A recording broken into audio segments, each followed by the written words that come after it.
Assalamualaikum warahmatullahi wabarakatuh. Halo semuanya, gimana kabarnya? Yang di sana, yang di sana-sana dan sana, gimana semuanya kabarnya? Baik-baik aja kan? Ya, pada masa pandemi ini ya semua tetap stay di rumah, belajar di rumah, perhatikan apa yang sudah dijelaskan atau diberikan oleh gurunya masing-masing dari pembelajaran lewat online ini atau daring ya. Nah, begitu pula dengan saya. Pada hari ini saya akan membahas mengenai interaksi antar ruang negara-negara di benua Asia dan di benua lainnya, khususnya mengenai benua Asia ya. Jadi langsung aja kita bahas ya, karena kemarin kan kita udah membahas mengenai benua, bagaimana bentuknya benua ya, terus pembagiannya benua itu seperti apa, ada berapa jumlah benua, kenapa kok diidentikan masing-masing benua diidentikan dengan masing-masing warna kuning, merah, ada hitam, ada biru, ada hijau. Nah kan kalian kan udah tahu semua kan, kemarin udah dijelaskan pada pertemuan sebelumnya, karena saya yakin penjelasan kemarin pasti sudah jelas ya, udah jelas gamblang ya. Langsung saja kita mulai ya. Nah ini benua di dunia ya. Sebenarnya ini adalah gambar peta dunia sebenarnya ya, gambar peta dunia, bukan globe ya, tapi gambar peta di dunia. Nah, peta di dunia ini ada daratan, ada lautan. Nah, kemarin kita udah bahas ya, ini mengenai benua-benua ya. Ya, ini Asia, di sini ada Amerika, ada Afrika, ada Eropa, dan ada Australia ya. Pada pembahasan ini ya, kita akan membahas tentang Asia, karena yang pertama kita bahas adalah Asia dulu nanti ya, termasuk di pembelajaran ya, itu Asia ya. Pada pembahasan benua Asia ini nanti kita bahas mengenai pendahuluan ya, sedikit sekapur sirih lah tentang Asia ini ya. Nanti kita bahas juga tentang letak, tentang alam, iklim, flora dan fauna, penduduk, kegiatan ekonomi, dan karakteristik benua Asia itu sendiri, serta negara-negara yang ada di benua Asia itu sendiri ya. Kita lanjutkan. Nah ini adalah peta Asia ya, yang warna kuning itu peta Asia, yang sebelah kirinya itu ada warna biru itu Eropa, yang bawah hitam, terus yang sebelah kiri bawah ya, maksudnya itu warna hitam itu Afrika, lalu yang bawah itu sebenarnya sebelahnya Papua ya, provinsi Papua itu ada warna hijau, itu maksudnya Oseania. Jadi Papua Nugini itu Papua Nugini, kalau Indonesia Papua Nugini, kalau internasionalnya kan Papua New Guinea ya, itu masuk Oseania ya.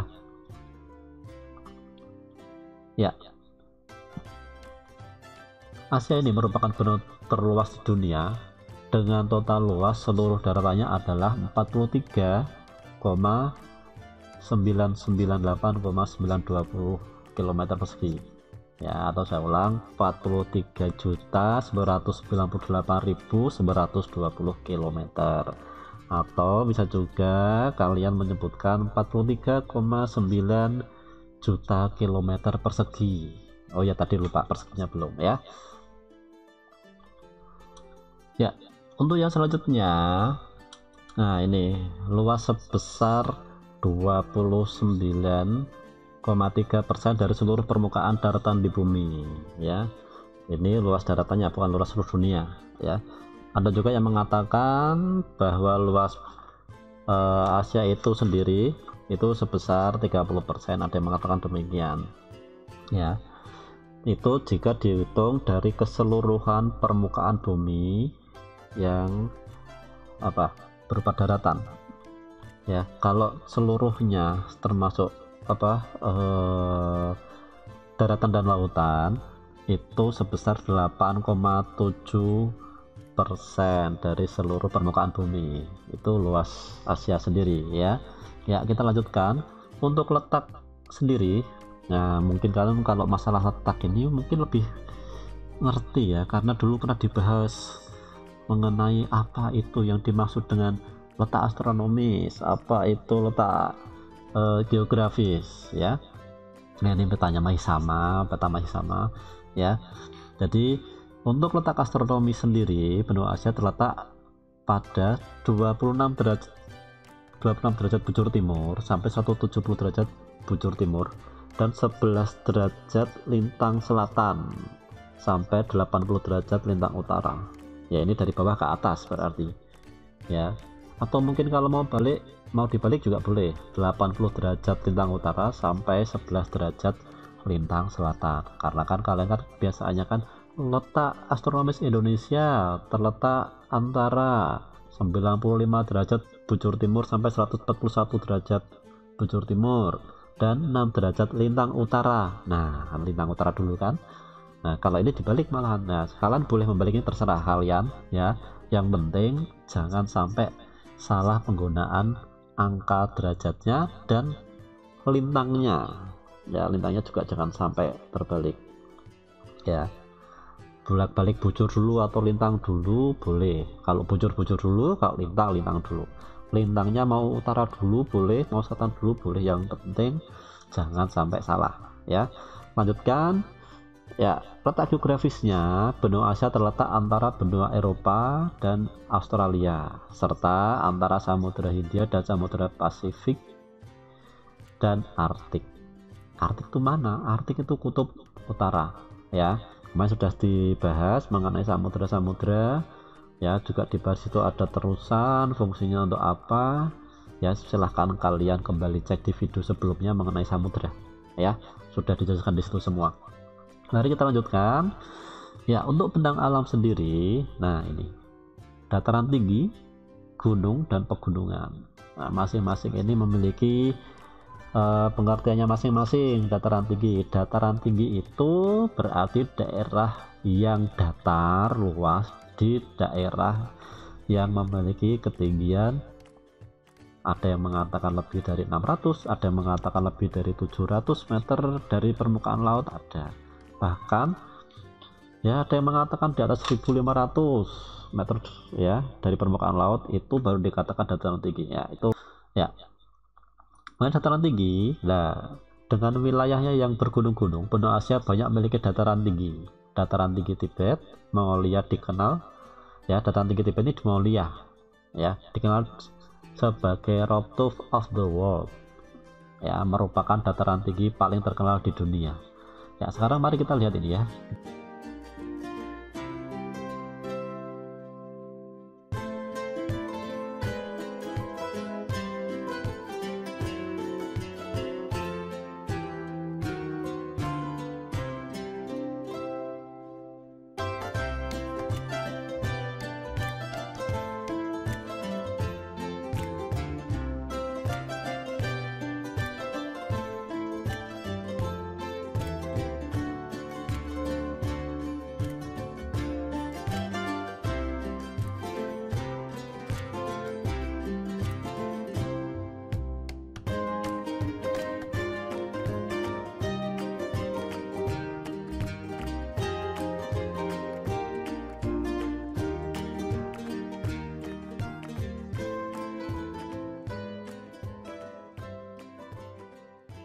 Ya, itu tadi dataran tinggi ya.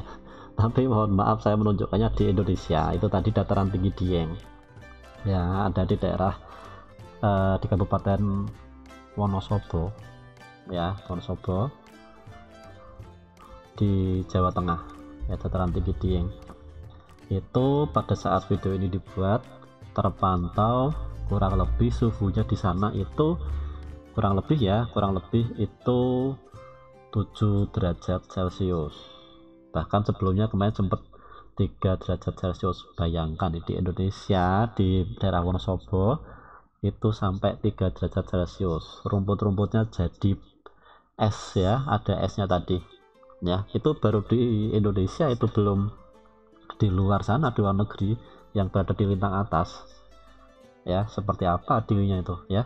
Jadi bagi kalian yang penikmat alam, yang jalan ke alam, kalau misal mau jalan ke gunung tetap safety, peralatan yang ditentukan, peralatan standar tentukan, ingat safety first ya. Ya, mari kita lanjutkan. Ya, kita lanjutkan. Benua Asia sebagian besar daratanya berupa gunung atau pegunungan. Salah satu yang paling terkenal adalah pegunungan Himalaya. Dengan puncak tertingginya adalah puncak Everest. Dengan ketinggian 8.848 mdpl atau meter dari permukaan laut atau 29.029 feet. Ya. 29.029 kaki. Nah, ingat pegunungan Himalaya ini bukan gunung Everest ya, berbeda ya. Kalian harus paham bahwa pegunungan Himalaya ini merupakan rangkaian pegunungan. Kalau kemarin melihat terjadinya India itu kan bergerak dia ke utara terus akhirnya menabrak Eurasia. Ya, nah tabrakan antara Eurasia dengan India ini terjadilah pegunungan Himalaya. Nah, ya. Nah, pegunungan Himalaya ini yang namanya pegunungan itu kan kalau menurut pengertian kan pegunungan adalah jajaran atau rangkaian gunung. Ya, jadi tidak hanya ada satu, berarti ada banyak. Ya. Nah, salah satu yang tertinggi itu adalah puncaknya itu adalah puncak Everest. Ya, puncak Everest itu, tapi orang-orang lebih menyebutnya Gunung Everest. Ya, Gunung Everest samanya dengan Pegunungan Jayawijaya.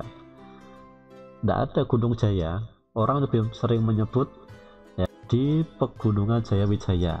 Mereka naik gunung menuju ke puncak Jaya.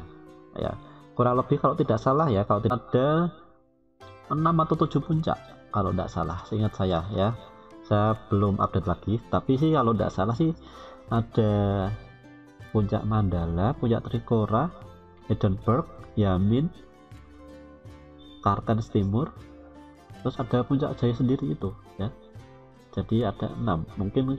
Ada puncak Soekarno kalau tidak salah juga ada 7 ya. Coba kalian searching lagi ya nanti ya, ada berapa puncak di Pegunungan Jayawijaya. Itu artinya bahwa Jayawijaya itu adalah pegunungan, sama halnya dengan ini Himalaya itu adalah pegunungan, salah satu puncaknya adalah Everest. Sedangkan pegunungan Himalaya ini itu terdapat 18 puncak ya. Yang pertama Everest, yang kedua puncak K2, yang ketiga ya sampai 18 saya tidak hafal ya, banyak video-videonya, film-filmnya banyak, silahkan di searching ya. Ya, ini untuk videonya kita lihat bersama.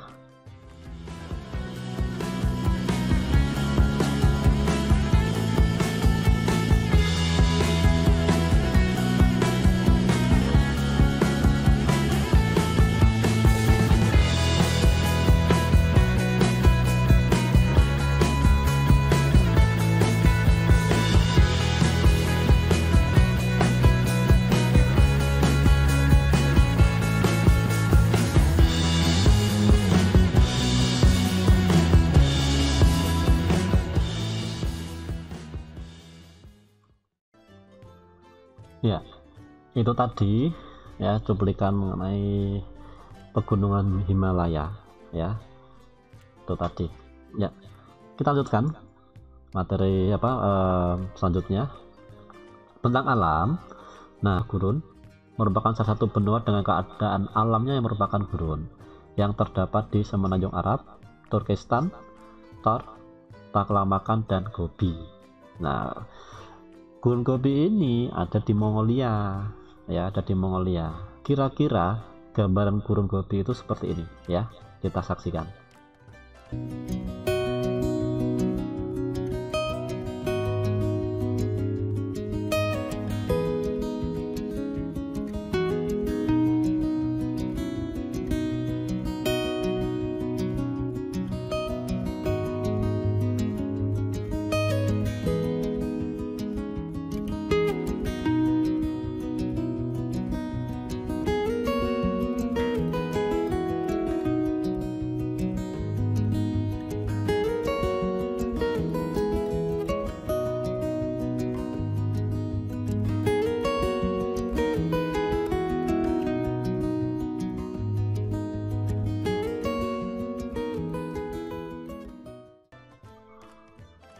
Ya, itu tadi video mengenai Gunung Gobi di Mongolia.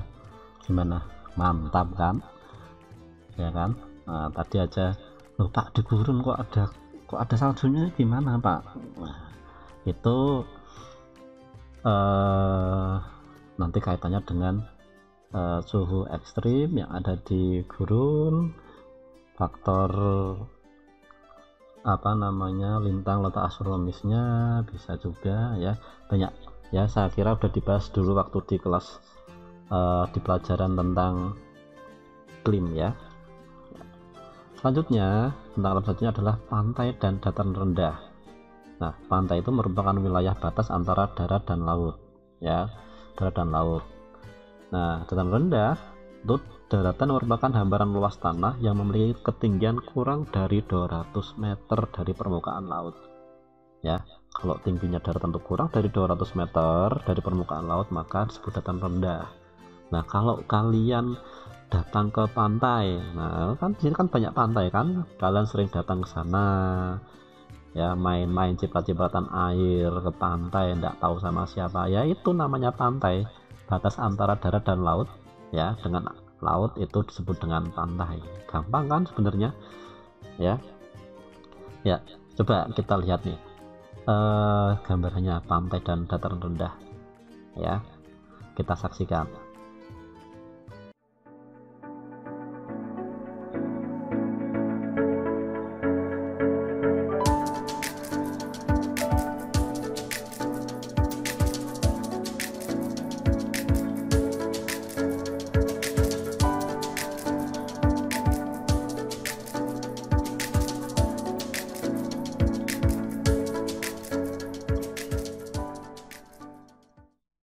Itu tadi cuplikan mengenai pantai dan dataran rendah. Nggak usah lama-lama videonya ya, kalian udah tahu kan tadi ya. Pantai banyak apanya? Banyak airnya ya, banyak airnya. Banyak kapalnya ya, kampung nelayan. Nah, kok di pinggir pantai kok ada bangunan apa besar-besar ya, itu dekat pelabuhan. Masa nggak tahu ya? Jadi kalian bisa analisis sendiri wilayah pantai dan dataran rendah. Tadi kan lihat tuh rumahnya banyak segitu. Nah, pantainya aja sekarang udah diberi batas ya, udah diberi batas beton supaya tidak terjadi abrasi, karena biasanya wilayah dekat dengan pantai itu biasanya dia terkena abrasi. Belum lagi kalau misal wilayah daratannya turun. Tuh Pak, bisa Pak? Ya bisa, wilayah daratan turun bisa. Salah satunya apa? Salah satunya karena daya dukung tanah yang mulai berkurang karena diambil air tanahnya. Bisa atau air lautnya yang naik. Iya, kutub utara kutub selatan airnya esnya sudah mulai mencair ya, banyak yang mencair sehingga permukaan air laut mulai naik ya. Ya, kita lanjutkan tentang alam. Nah, ini ada danau. Di situ tertulis Danau Laut Kaspia. Gimana tuh Pak? Danau Laut Kaspia. Danau apa laut? Kaspia itu namanya ya. Ya, kita bahas nih. Di Asia terdapat danau yang sangat luas di dunia, bahkan kadang orang kebingungan membedakan Kaspia ini danau atau laut sih ya, karena memiliki gelombang layaknya ombak ya. Nanti kalian bisa searching ya, tapi ingat Kaspia ini merupakan perairan yang dikelilingi oleh daratan ya, dikelilingi oleh daratan. Karena terlampau luas sehingga perairan ini mendapatkan pengaruh angin yang menyebabkan permukaan airnya bergerak layaknya seperti ombak di laut. Jadi ada gelombangnya kecil-kecil itu, bukan seperti di pantai selatan yang besar gitu, enggak ya, cuman airnya itu bergerak, permukaan airnya bergerak ya. Kalau mau lebih jelasnya itu di sebelahnya tulisan apa itu, Kazakhstan, tulisan Asia warna kuning itu di atas itu ada. Nah, itu ya, itu ada ya, itu terlihat Danau Kaspia. Tapi ada juga yang menyebut Danau Laut Kaspia, gimana Pak? Ya silahkan, tidak apa-apa, tapi jangan lupa depannya diberi nama danau karena Kaspia ini adalah danau ya. Ya, kita lanjutkan ya, iklim. Nah, iklim di Asia ya, itu karena di benua yang dikenal dengan benua tulas dunia itu memiliki berbagai macam pegunungan dan dikelilingi oleh lautan yang luas, ya. Sehingga ya kalau secara umum benua Asia sendiri memiliki 5 jenis iklim, ya. Yang pertama adalah iklim tropis, itu di Asia Tenggara dan Asia Selatan, ya. Ya, iklim tropis seperti apa? Masa kalian nggak tahu? Kalian kan tinggal di daerah tropis, ya. Selanjutnya iklim tropis atau subtropis gurun di Asia Barat, ini Timur Tengah, ya. Iklim subtropis di sebagian besar Asia Timur, iklim Mediterania di pesisir Laut Tengah dan sebagian Asia Barat. Nah, Mediterania itu seperti apa toh? Mediterania itu, nah, iklim Mediterania itu adalah iklim subtropis, ya. Tapi wilayahnya itu kayak akan matahari, sinarnya bukan banyak matahari, ya. Ya, subtropis tapi kayak akan sinar matahari, ya. Maksudnya gimana? Musim panas itu sangat hangat, bahkan hingga panas dan kering, ya. Kalau musim dingin itu mild, apa itu? MILD, ya, mild dan basah. Nah, sehingga nah, iklim Mediterania ini nih pantainya tuh apa ya? Hangat-hangat, panas-panas, news hot gimana gitu, ya. Tapi tetap keren kok pantainya. Kok bisa tahu, Pak? Kan belum pernah ke sana. Wah, jangan terlalu kuper lah, ya. Ya, jadi coba kalian lihat itu, ya. Di pantai Cannes ada itu, ya, Perancis itu ada pantai yang namanya pantai Cannes, ya. Itu pantai ini menghadap ke laut Mediterania, ya. Jadi tempat ini itu adalah tempat yang favorit untuk para bule dan paklik, ya, bule-bule itu berjemur, ya. Jadi wes pokoknya kalau sudah musimnya itu mereka bergelimpangan di pantai untuk berjemur, ya, berjemur. Ya, kalau misal mau lihat seperti apa pantai Cannes, coba saja kalian searching, ya, cari film yang judulnya Mr. Bean Holiday, ya. Mr. Bean lagi jalan-jalan, mau keliling, mau ke pantai Cannes itu, ya. Ya, akhirnya kesasar enggak tahu, wis pokoknya panjang ceritanya, pokoknya filmnya news pokoknya, ya. Bagus filmnya, silahkan ditonton. Ini nggak promosi, ya, nggak endorse ya, nggak, ya. Ini karena kita bahas tentang iklim Mediterania, ya, itu tadi saya jelaskan. Jadi pantainya memang hot karena memang Mediterania itu kalau musim panas ya hangat, kalau musim dingin ya basah, ya. Ya, kita lanjutkan. Nah, iklim darat di wilayah Kulon Gobi, ya, sebagian besar wilayah daratan, ya. Tanaman-tanamannya ya nanti kita bahas, nanti flora faunanya ada nanti, ya. Iklim darat.